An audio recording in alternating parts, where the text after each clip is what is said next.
పొలిటికల్గా కక్ష తీర్చుకునేదానికి ఈ కేసు పెట్టారు. ఎందుకంటే ప్రభుత్వం ఇప్పుడు ఇవాళ జరుగుతుండేది మనం కూడా గత ఏడాది నుంచి చూస్తున్నాం.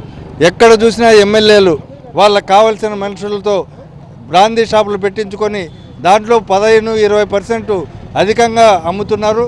అదేవిధంగా ఊరూరా బెల్ట్ షాపులు కూడా ఎమ్మెల్యేలే వేలాలు వేస్తున్నటువంటి పరిస్థితి రాష్ట్రంలో జరుగుతుంది. ఈ మద్యం కుంభకోణానికి ఆద్యుడైనా ఇప్పుడు జరుగుతున్న కుంభకోణానికైనా చంద్రబాబు నాయుడు బాధ్యుడు.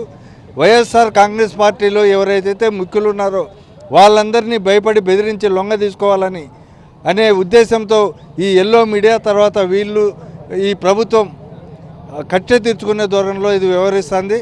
ఇంతవరకు ఎక్కడ సబ్స్టాన్షియేట్గా ఈ నేరానికి సంబంధించిన సాక్ష్యాలు కానీ ఇవన్నీ సేకరించలే.